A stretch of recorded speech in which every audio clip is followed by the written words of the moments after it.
जोनोमनिफ्रायनो मेगन नुयि गंसे नखरनिनो सानै बिदा बिनानावफोरनि दुखुनांथाव खौरां। उदालगुरि जिल्लानि सिङाव थानाय सान्तिपुर गामिनि कुमार मिजारनि फिसाला किरण मिजारा जोनोमनिफ्रायनो मेगन नुवा। मेगन नुवाब्लाबो किरण मिजारा गोबां दुखु खस्थजोंब्लाबो गुवाहाटीआव गोजौ सोलोंथाइ लागासिनो दं। सोलोंथाइजों लोगोसे दामनाय देनाय मेथाइ खननायफोरावबो रोंगौथि दं। फैगौ जुलाइ दानाव गुवाहाटीआव आनजाद लिरहैनो थाखाय गोबां जेंनायाव गोग्लैदों।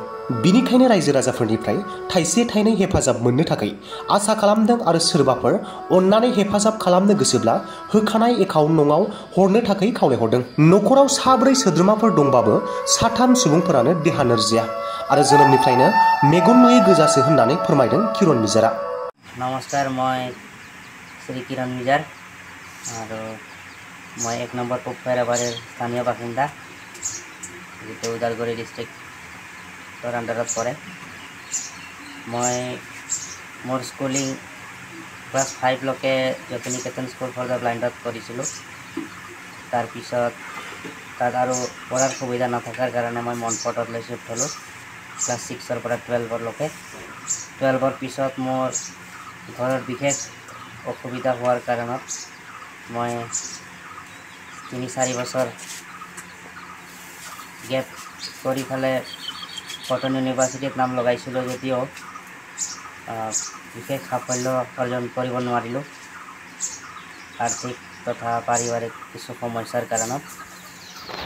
तार पिছত मैं এতিয়া বৰ্তমান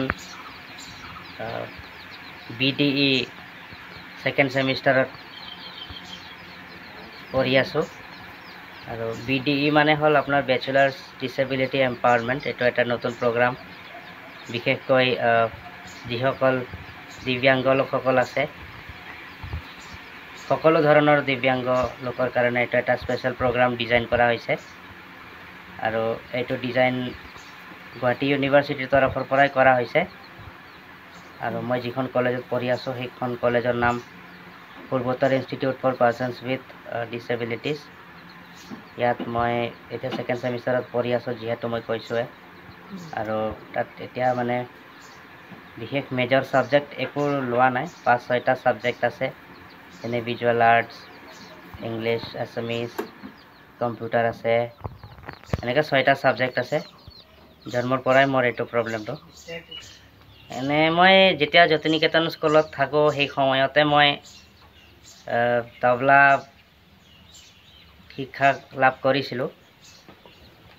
ক্লাস 2 না 3 থাকোঁতে মই প্ৰথম এক্সাম দিছিলোঁ আৰু ক্লাস 6 না 7ত থাকোঁতে মোৰ বিচাৰত দিছিলোঁ। তাৰ পিছত মই আৰু বিশেষ কিবা কাৰণত এক্সাম দিব পৰা নাই। তো এতিয়ালৈকে মই বিচাৰত কমপ্লিট কৰিছোঁ আৰু বাকি কৰিব পৰা নাই কাৰণ মই এতিয়া গুৱাহাটীত থাকিব যিহেতু অলপ অসুবিধা হৈ আছে ঘৰত বিশেষ অসুবিধা হোৱাৰ কাৰণে।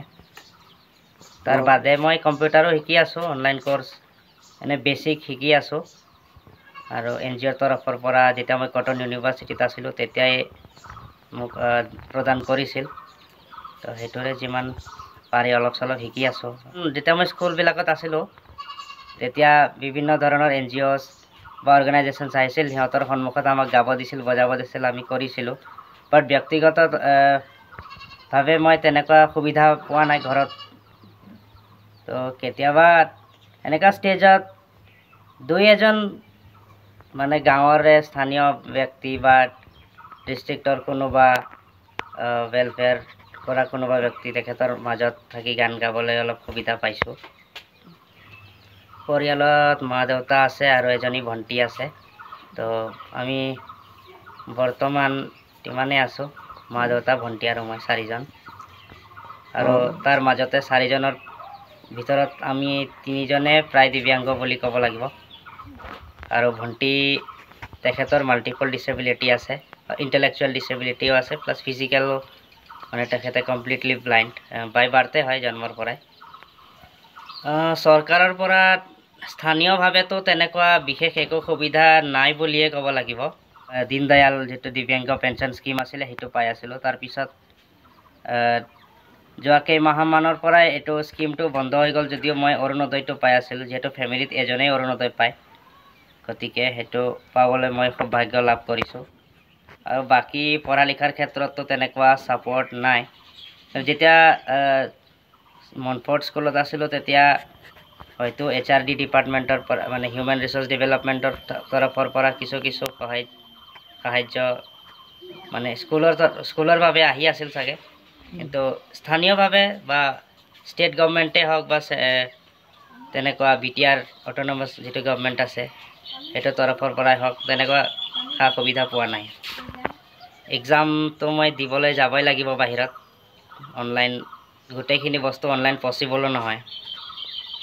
গতিকে আৰু স্কলাৰশ্বিপৰ কথা ক'বলৈ গ'লেতো মই শিশু সাৰথীৰ পৰা লাভ কৰি আছোঁ, যিটো পঢ়া লিখাৰ যিটো ফিজ, এডমিশ্যন ফিজ হওক বা ৰেজিষ্ট্ৰেশ্যন ফিজ হওক সেইবিলাকতো মই লাভ কৰি আছোঁ, কিন্তু একমডেশ্যনৰ কাৰণে অহা যোৱাৰ কাৰণে বিশেষ অসুবিধা হয়, কাৰণ ঘৰত মানে কিবা কিবি খৰচ আহিয়ে যায় ঘৰত, প্লাছ দেউতাও যিখিনি ইনকাম কৰে সেইখিনি দি ঘৰ চলে, সামান্য কিবা এটা দিবলৈ সেইটো চেষ্টা কৰোঁ।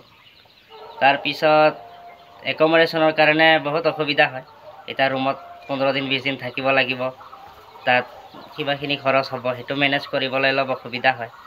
কিন্তু যদি ৰাইজে অলপ সহায় সহযোগ আগবঢ়ায় সৰুকৈ কিবা এটা, তেতিয়া হয়তো নিশ্চয় উপকৃত হ'ম আৰু।